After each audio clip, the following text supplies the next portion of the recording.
Imagine getting up every day full of energy as if you were in your 20s again. What would that be like? What would it be worth to you? What is your health worth to you? Think about it. Your health isn't everything, but without it, everything else is nothing. And yet, too many of us are taking it for granted until something goes wrong. And no one wakes up hoping to be diagnosed with a disease or chronic illness. And yet, we've never been taught how to be proactive in our health through our school or public health. As a registered health coach and integrative health practitioner, I believe it's time this information is made available to everyone.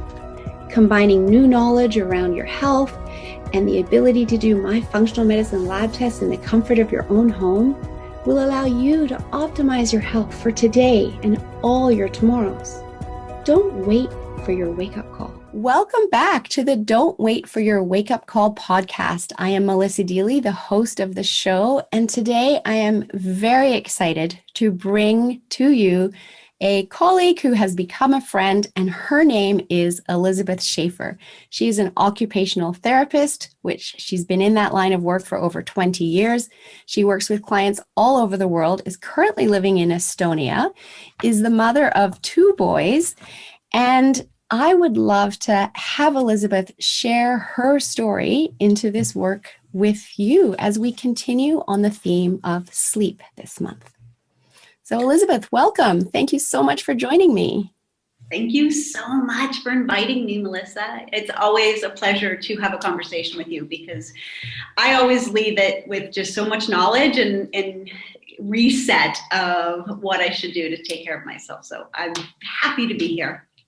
And that's the wonderful thing is we practitioners, we can all learn from each other, right? Nobody knows everything, but having resources of other practitioners around us help us better serve our clients as well and continue to build our knowledge. So I love that. Thank you.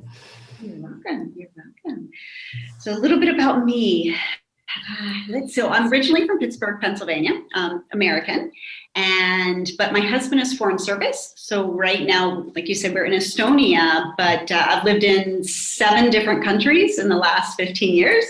So it's been an exciting life, lots of changes, lots of different time zones. And I understand with changing those time zones and sleep regulation, and I've really learned to appreciate sleep when you're moving a lot. I am a therapist. I first graduated therapy school in 2001 and went back in 2015 to get my doctorate because I really wanted to study the impact of stress on parents of children with special needs because I was one of those parents, and it was a topic that wasn't being addressed and wasn't being talked about, which I never understood because honestly, the parents are one of the key components to a child's health. And so when I finished my studies back in 2018, they were published, and I was so excited to get the word out of how much stress our parents are under and the impact of that stress on their health, on their kids' health, on therapy. There's so many different layers to it.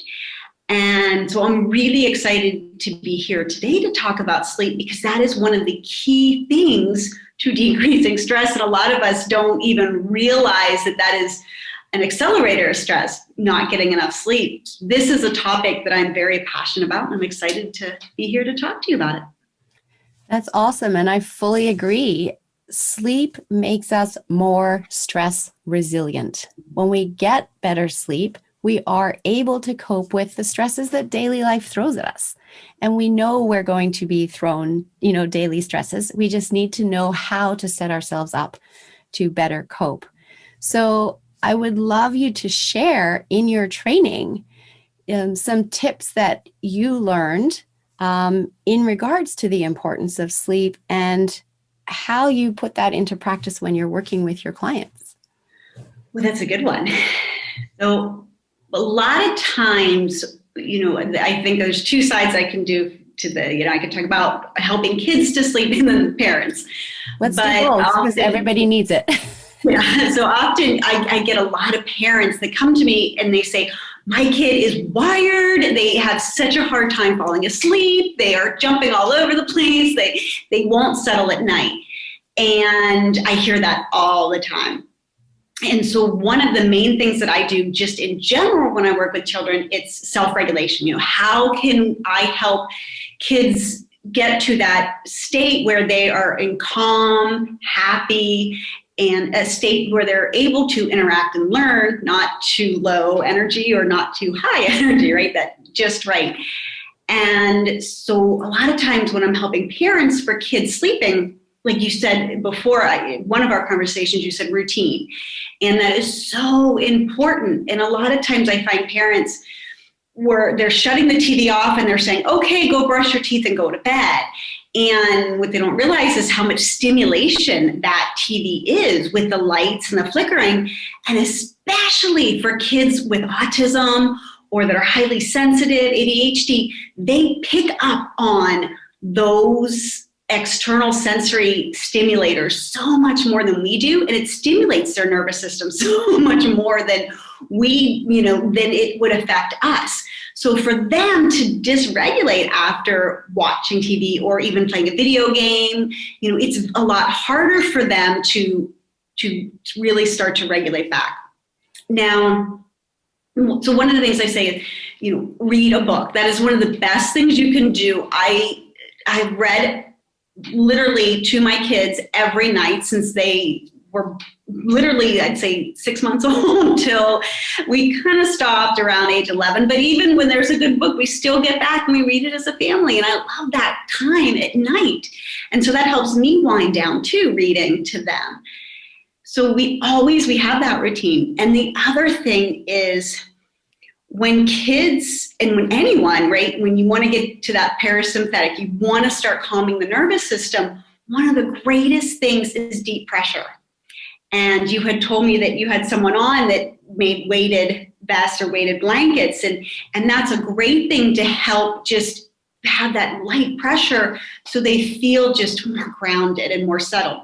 But, when people go for massage, there's a reason why that is something that has lasted for a millennium, because it really does promote health, that circulation, that calming of the nervous system when you are massaging. So a lot of times for the younger kids, I do stories and I walk on their legs. I squeeze up their legs. So we're doing like a story about Jack and the Beanstalk, and I interact, and I'm like, all right, we're going to squeeze. The beanstalk is growing, and I go like this, and I squeeze up their legs, and then we just do like a little walk. And so they love it. So what I'm doing is I'm telling a story, especially little kids, and they're getting that deep, deep, deep pressure.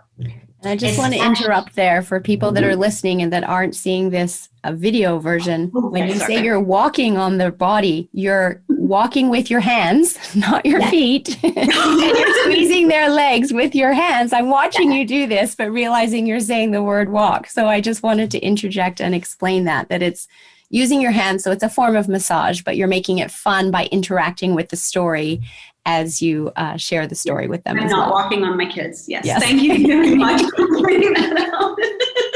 Please, I don't want people walking on their kids and saying, but I heard this was good. Thank you very much for reminding them. But yeah, so that massage at night, my kids love the foot massage at night. I mean, it's just so regulating for kids. And, you don't have to be a masseuse to do this. It's just squeezing and, the toes, I just kind of squeeze the toes and sometimes just like pull each little toe, and we used to do that for our kids when we were little. Remember this little piggy went to the market, Exactly. Yeah. And so it's great body awareness too. Yes. But yeah, that is one, that deep pressure to help them to sleep. The other thing I use is music. I don't think we really understand how much the brain frequencies of sleeping and regulation. And I usually have my parents try, you can find this on YouTube, it's a hertz, where it's like the delta frequency, because that is the frequency your brain goes into when you sleep. So I have my kids fall asleep to music that has the delta hertz in it. And that really does help calm them and keep them in that sleep state. And I've had parents that have tried every single specialist imaginable for their kids, and that one technique, and their daughter sleeps now by herself and stays sleeping. So that's fabulous. Yeah, that's fabulous. But it may. Mm-hmm. I was going to say, because I know of binaural beats, and it's the same thing. It is the same thing. So they can just Google binaural beats and find it on YouTube, or even probably on, Apple Music, and download them, or other places like that. I know that you can buy binaural beats online as well, because I've done that myself. And so, yes, extremely powerful and beneficial to helping people who have sleep issues. So, yeah, keep going. Okay. So, but, and everyone's different of what they need. So, and that's the one thing I always tell parents. Number one is try different things, but try them a couple times before you go to something else. Because I think sometimes we're like, okay, it didn't work once, and we just go to the next thing. But it takes time sometimes for things to work. So I always say at least try 4 or 5 times before you say this doesn't work, unless your kid has a negative reaction to it. Right. If they're crying for some reason when you're doing, obviously stop, listen to their signals. Let's see. And, it's so important for me to have my kids go to sleep feeling safe and loved. And, because the state you go to sleep in, I feel, is the state you wake up in. And so it's always important for me at night to really cuddle and say, I love you. And just, and sometimes we talk about 3 things that we're grateful for that happened in the day. So they're going to sleep and thinking of these nice things that happened. Instead of worries, especially now, I think kids have so much anxiety. And so if we can focus on those more positive things before we fall asleep. I love that. You've just given me full body goosebumps, which when that happens to me, I know the truth has been spoken. And this, in the previous episode, I talked exactly about this, and I was referring more to adults. So I love that you're talking about this for children. But several episodes ago, I talked about routine. But in the last episode, I was talking about the state that your brain goes to sleep in, and ways to send your brain to sleep in a happy state. And one of those techniques is a gratitude journal. And, with kids, you can talk it out. They don't have to write it down, but just talking it through and reminding them of the good in their day allows them to go to sleep happy, versus letting them fall asleep with worries about their day or worries about tomorrow. It is so powerful, because then the brain does get into a deeper, more restorative sleep, rather than waking them up in the night with those worries. Yeah. And that, especially some of our sensitive kids, because they do wake up. I know my one son, Max, he woke up for years at 3 a.m. just upset. And so really, when he was at the age where I really could talk to him and help him to calm and get into that nice feeling safe space, that was really important for me. The other thing I know that has helped my kids are baths. We forget how fun baths are, a warm bath, and especially with Epsom salts. I've always put in Epsom salts for my kids. And, that's something they've really loved, because that also helps them to really calm. They have the water. And so that's been another thing that really is helpful. Very powerful, because there's the magnesium in the Epsom salts, which the skin absorbs really well, and that helps the body relax.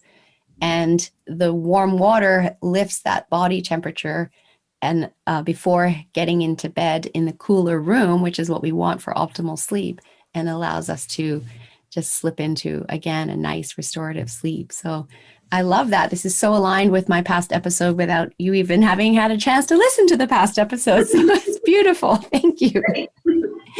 And so just in terms of, your client base, is this a problem that you see on a regular basis in terms of kids and parents struggling with sleep?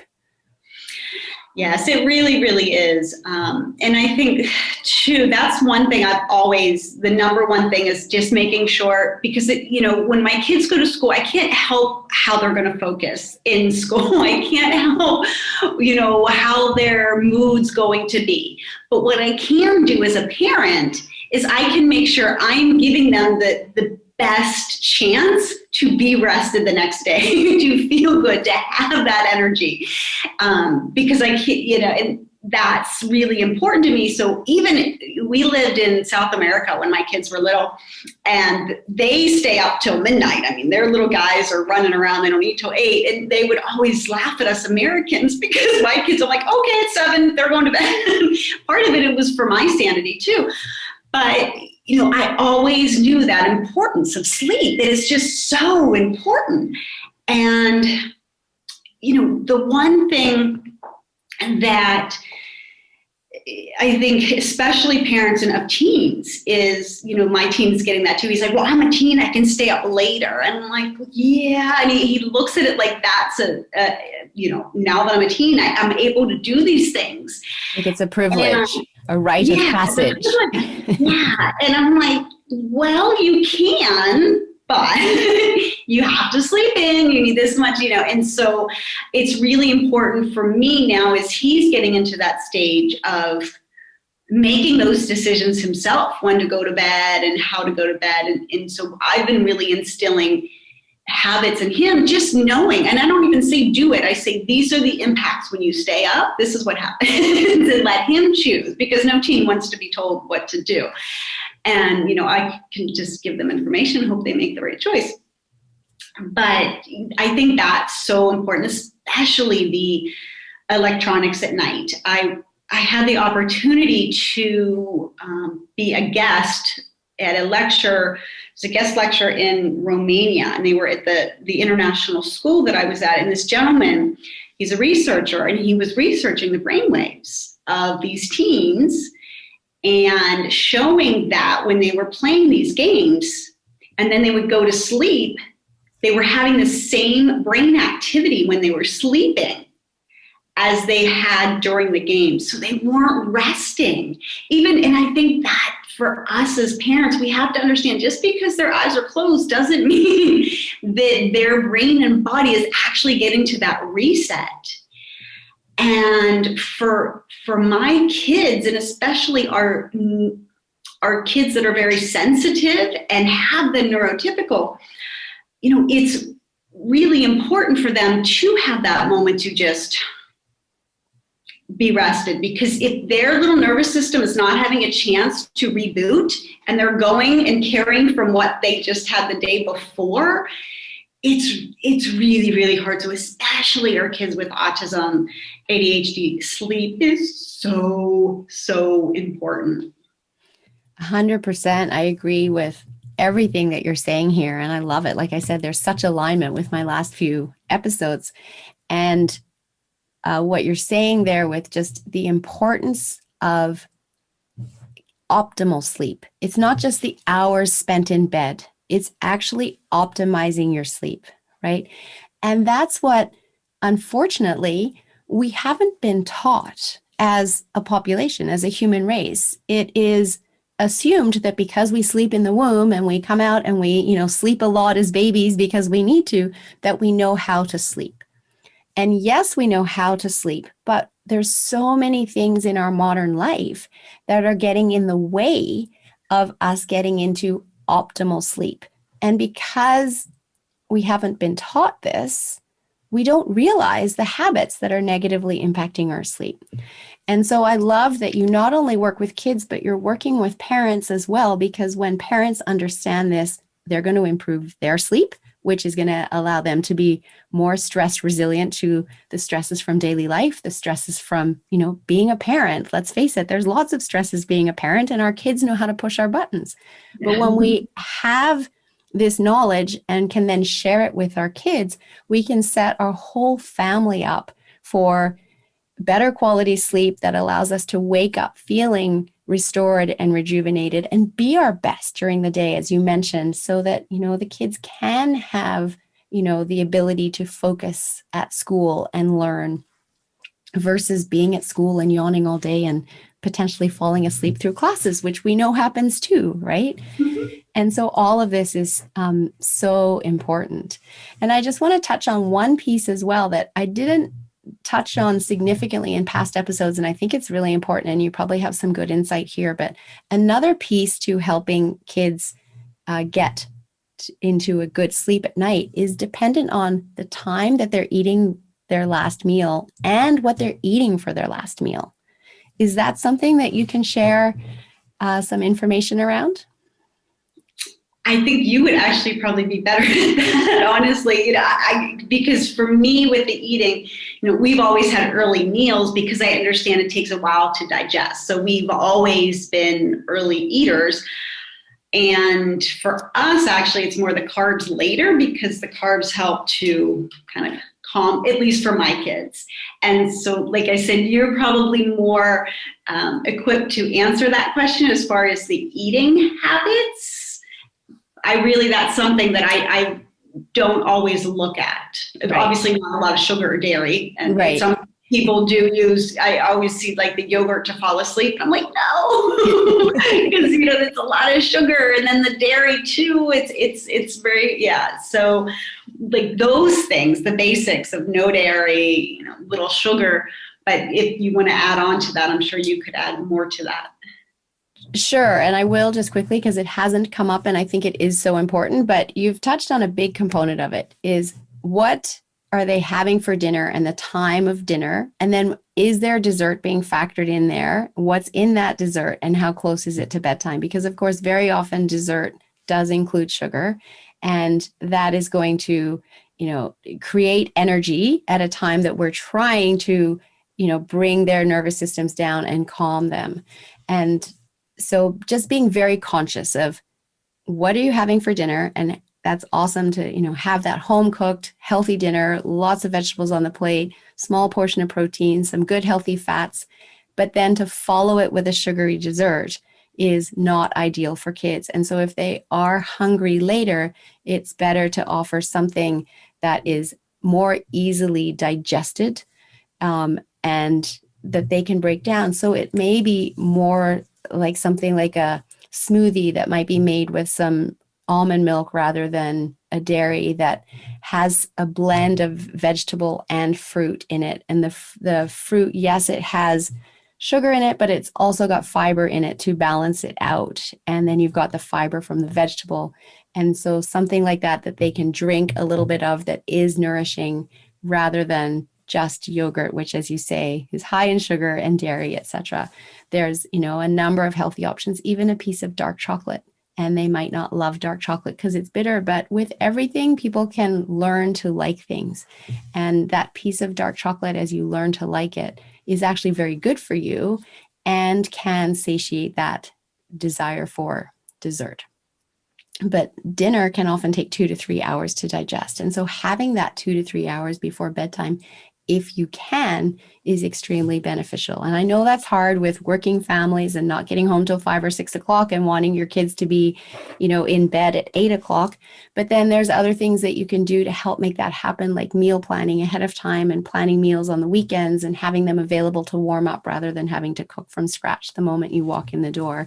So that's a whole other conversation that could take a whole another podcast. But I just wanted to highlight here that what we're feeding kids and when we're feeding them also is impacting their sleep. Definitely. And then there's another aspect, and actually I thought you were going to bring this one up when you said something you were thinking about is breathing. Really that one of the key components for breathing and regulation, when you breathe and take those deep breaths, you are helping your, sympathetic system to calm. And one of the things I like doing with my kiddos, a lot of us, we are shallow breathers. We just learned through life or different events, and we only breathe to here.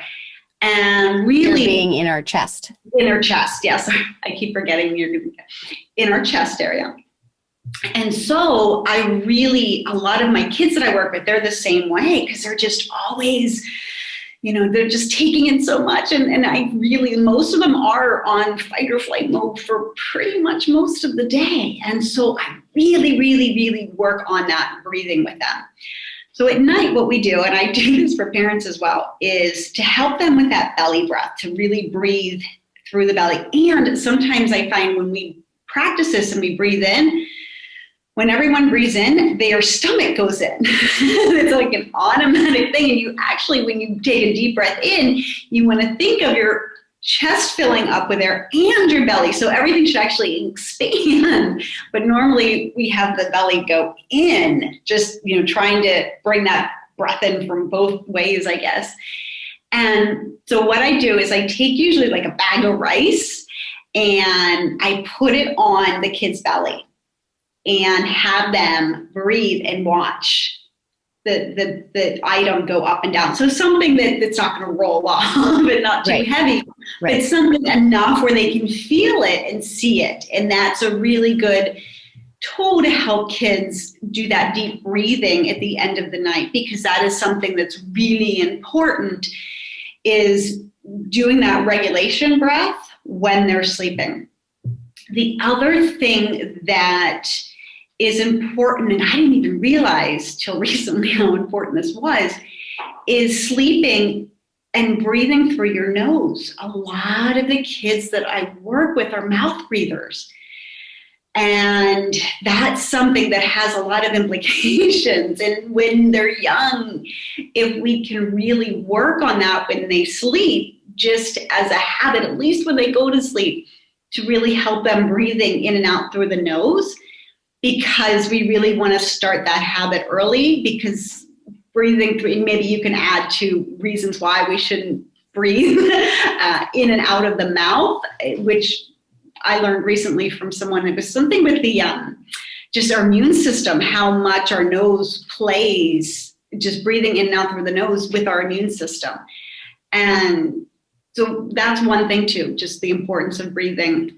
And it's something that I've also just learned recently, and I don't know a lot about, but have heard about it on a podcast and the importance of it.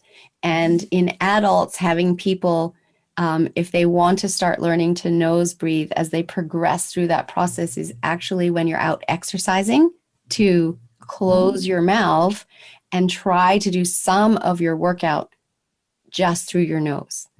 And then as you get better at it, you can do more and more of your workout through your nose. But yes, there's great benefits to it. And it's interesting how many people do actually rely only on their mouth for breathing. And it is the secondary option for when our nose is plugged. It is not meant to be our primary breathing mechanism. Yeah. So yeah, that is definitely one.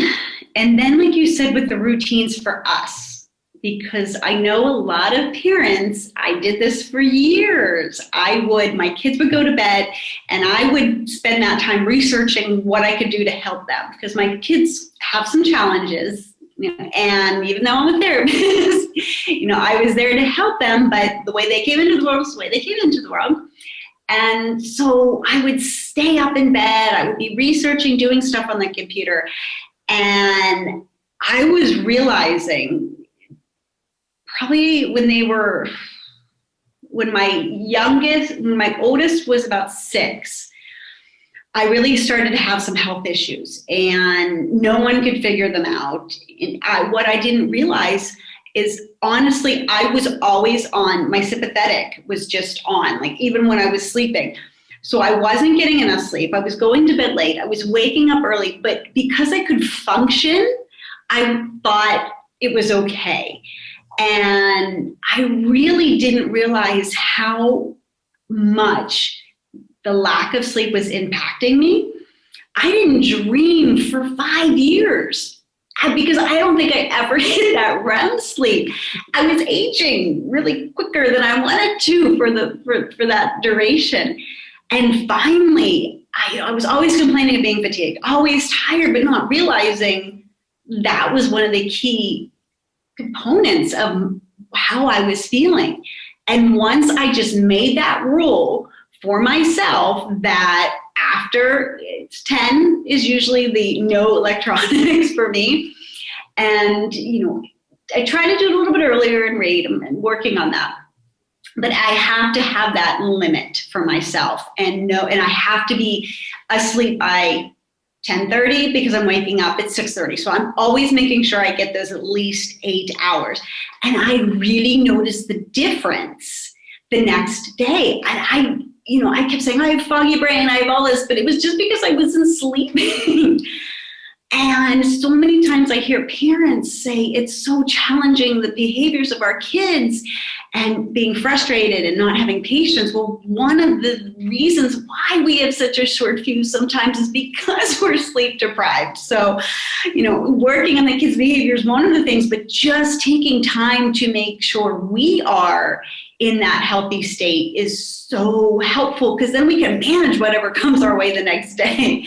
Exactly. And I love what you're saying there. And it just reminds me of a mantra that I created for myself when I got, into this line of work or started this training, is that self-care is the most selfless act, because it allows us to show up and give the world the best of us instead of what's left of us.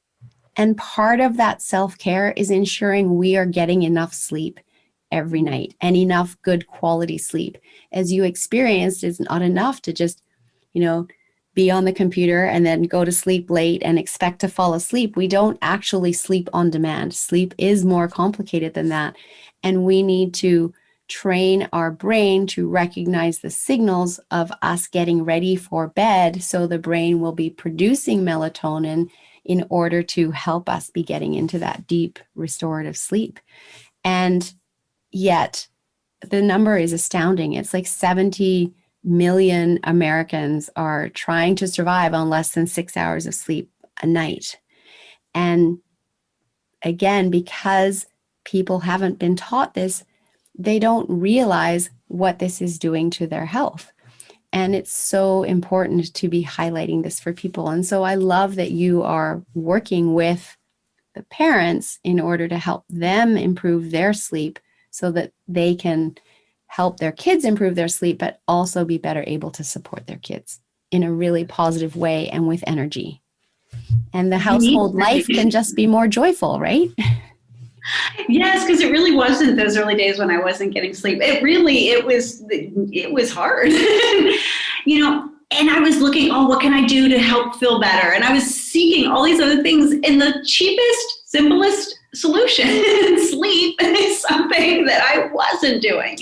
Right. So, but we don't know what we don't know until we need to know, right? So you needed to know and you figured it out. But that's the purpose of this podcast, is to highlight different people's stories. I hope that there is someone out there that hears your story and realizes, that's me.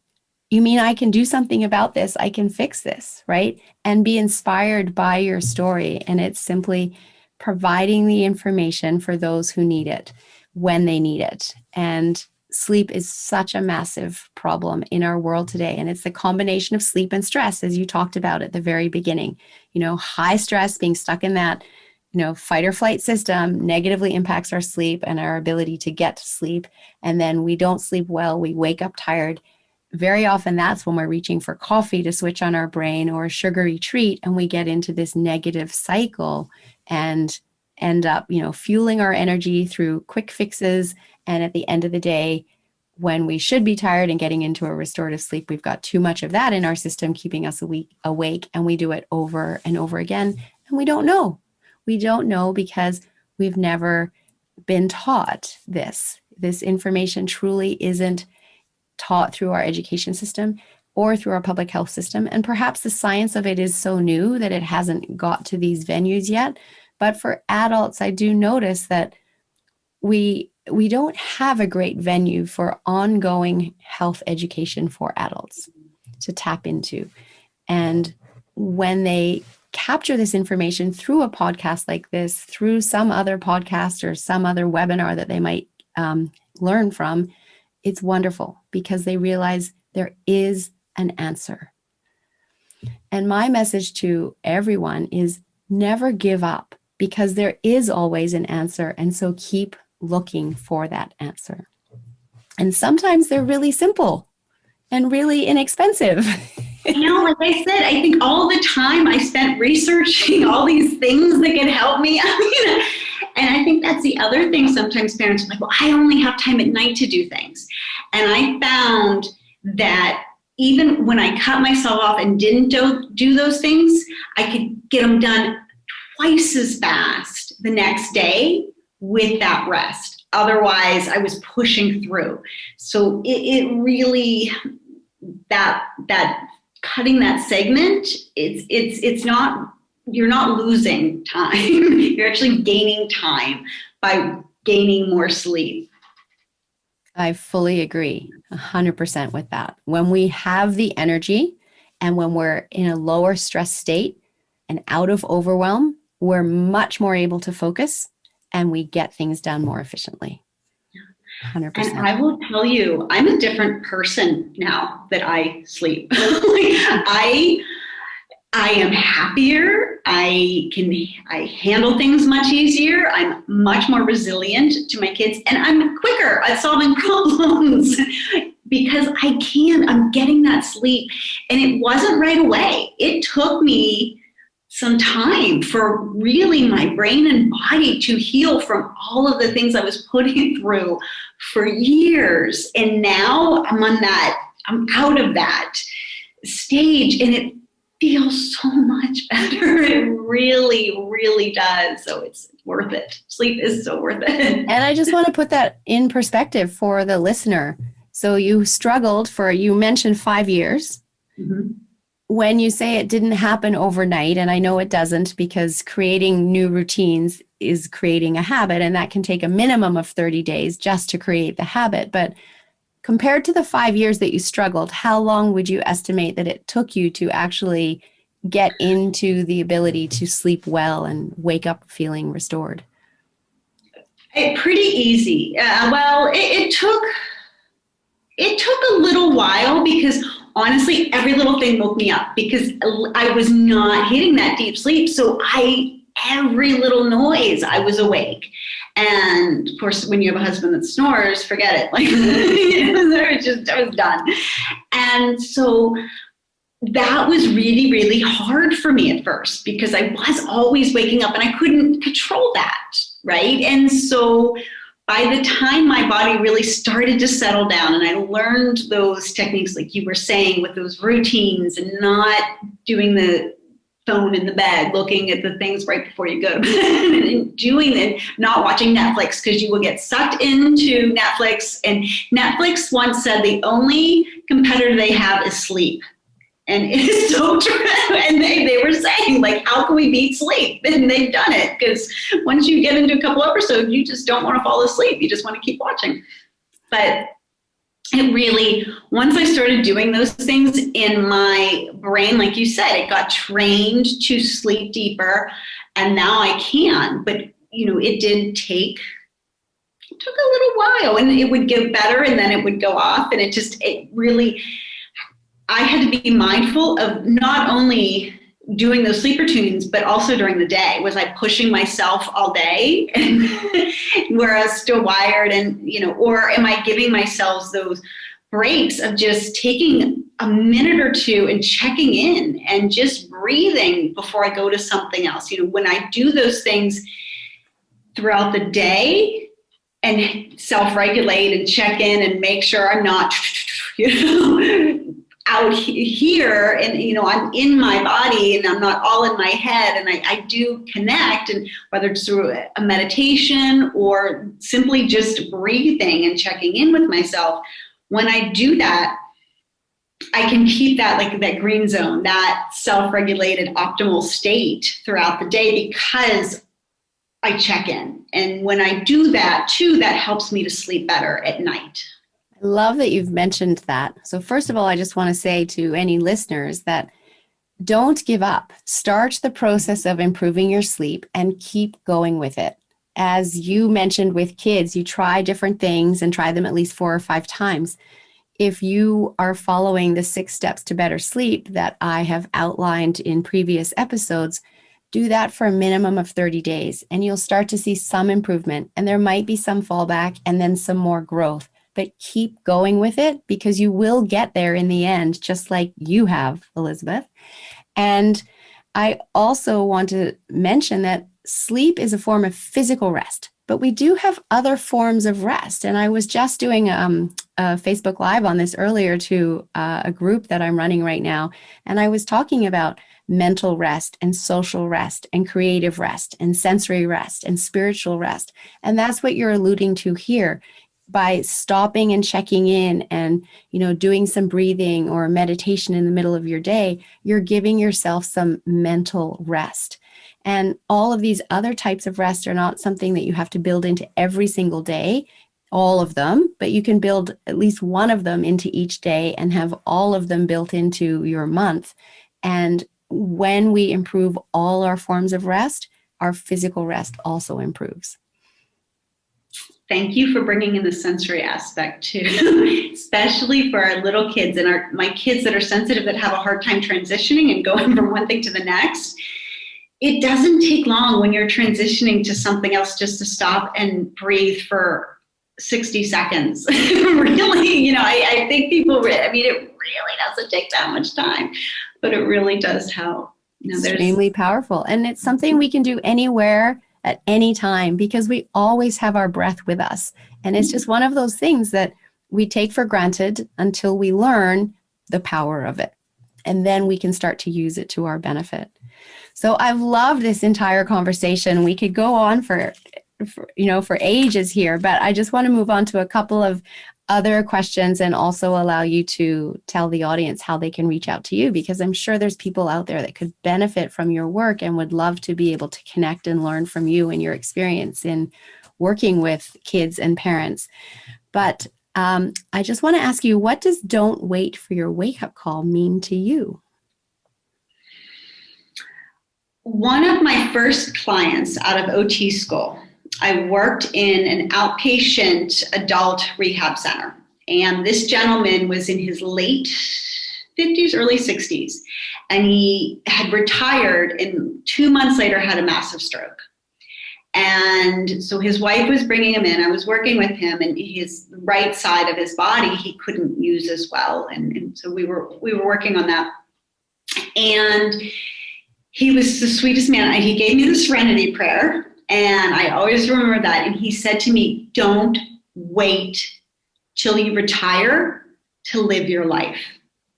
And at that moment, I said, that will not be me. I will enjoy it now, and I will not put anything off. Like, I will enjoy every moment. And I've traveled all over the world. I didn't wait till I retired. Probably by the time I retire, I'll settle. But, he really, life, if you wait, you may not get that chance. And so I think that's what that means to me is, don't wait till that wake-up call. Start now. Do things now to take care of your health and your mental well-being. Do things you enjoy and things that are good for your body. Yeah, that's what it means to me. I love that. My tagline is that health is your true wealth. And when we have our health, we get to enjoy everything else, right? And you get to live life fully and on purpose. So thank you for sharing that. And what message would you like to leave the audience in order to inspire them to take action in doing just that, stepping into being proactive in their health? We get one body. We don't get to, if this one runs down, we can't switch, right? And so, we got to take care of it. And the sooner we take care of it, the less we have to go back and, undo some bad things that we've done, right? And so starting our kids off with those healthy habits too, because our kids learn from us.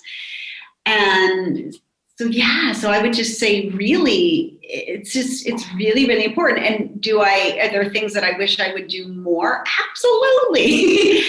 Am I okay? And do I harbor myself? No, but I say next day I'll try. I won't try. I hate that word. I will. do this more, whatever I'm looking at. But I always make sure I get my core pieces in, and movement is one of them, because otherwise my day doesn't go so well if I don't start the morning with movement. But yeah. And that's awesome. I love it. It's so true. We get one body. Mm-hmm. And treat it as a temple versus filling it, with sludge or just not respecting it. Our bodies are very resilient, which allows us to not fully care for it. But as soon as we do start caring for it, it bounces back so quickly, and we regain our health, and we change our future outcomes when it comes to our health. And we lower that risk of ending up with some kind of chronic illness or disease. And we have the ability to do this. We just need to know how. Yeah. So, working with someone like you is a fabulous opportunity for people to step into their healing journey. And so please share with the listeners as to how they can contact you and reach out if they would like to know more about the work that you do with parents and kids. So as an occupational therapist, we work in a lot of different areas. So the area that I am focusing on currently is really supporting parents and children, but more parents now, because if I can help parents help themselves, they are better able to then help their children, because their children are going to grow and change. They're going to be different problems. But if parents gain that strength and that foundation, they will be able to address those problems as they come. And so I have a couple different courses. One is a mindfully decreasing stress, because it is so important for parents to decrease stress. And the sad thing is I didn't even realize I was stressed. I really didn't, until I was on the other end and I was out of it. I didn't realize that I really was stressed. And so I'm sure a lot of parents are like, oh, I'm doing it, I'm handling it, I'm not stressed. I agree with you 100%. And yet the world is the most stressed out it's ever been. And the problem is that we look around and we see everyone else just as stressed out. And so we normalize it and accept it as being okay, and it's just life, without realizing how it is negatively impacting our health and our ability to show up and give the world the best of us. So that sounds like a fabulous program. Yeah, so there's a couple ways I do it. I do it where they can just get pre-recorded 4 hours of material, or they come and do the live workshop. I just last weekend did the live workshop, and it was just wonderful. And the gentleman at the end, he's like, I can't believe 4 hours went past. We were all together. And, we need to do these things together. You can get information, but having the information as a group and working as a group to make these shifts, it's a different energy. And so a lot of what I do is live with groups, because I love supporting people where they're at and then continue support. So I have that course, which they can do. And I also have a parenting course that's a 6-week course that I'm doing it with another professional. She's a early childhood education teacher. And so for parents, there's several different layers. One is just decreasing stress. That's the first thing, because if you are too stressed out, people telling you what to do for your kids, you're going to no way, I can't do it, right? So the first thing is restore. That is the first thing. And then have information to then help with the challenges you're having with your kids, right? And so there's a combination of things. So really, that's what I'm trying to take all the things I've heard from parents over the last 20 years, struggle with. I'm trying to create systems to help them. So one is that decreasing stress, and two is giving strategies to parent with less conflict, and really create more happy, independent kids rather than. And so there are tricks. But even, I took 4 actually parenting courses before over the years, and I always learn something new. So I'm one, I always, no matter what, and I like learning from all different people. There's always things to learn. So I'm just creating that platform where parents can learn. So I also have interviews of people that have inspired me. I also have a monthly parenting tools for special children that's free that they can join, that is a wonderful platform where parents just come. We have different topics, and this Monday, March 7th, is going to be sensory regulation. But every month is a different topic, and we focus the first half on our kids with that topic, and then the second half us, parents, because parents, it's so important. So yeah, so I just, any way I can help parents, I really try. And I also have parent coaching one-on-one for those parents that need it. But yeah, it's just empowering with the tools to be strong as a parent, because there's a thing called co-regulation. And that's the ability to calm someone else's nervous system by your nervous system being calm. Yes. And it's giving parents the tools to do that, to me, is invaluable. And that's really what I do. So they can help their kids who have anxiety, these stresses, to calm, because they can't do it unless they are in that state themselves. I know this because I've been there. So that's really what I do. I love that. And so is all of this on your website? Yes. So go ahead and say it, but I'll also drop the link to the website into the show notes for people to access. So my full name is Elizabeth Joy Shaffer, Shaffer. So you can find it that way. But I also have a shortened address that's much easier to remember. That's my initials, EJSOT.com. So that's an easier thing to remember. Perfect. And then there you'll find all the different things that I offer for parents. I love that. Well, thank you so much for joining me today and sharing all of your knowledge about this. It's been phenomenal to have such a wonderful interview that's so perfectly aligned with past episodes on sleep. And it is such an important topic for people. And so highlighting the importance of it is wonderful to be able to do and share with the world. And thank you so much for sharing your time. It's been wonderful to talk with you, Elizabeth. Thank you, Melissa. It's been a pleasure, like always. Well, wishing everyone a wonderful day, and tune in to our next episode of Don't Wait for Your Wake Up Call podcast. It will be back with a new month and a new theme, and I look forward to having you tune in. Thank you.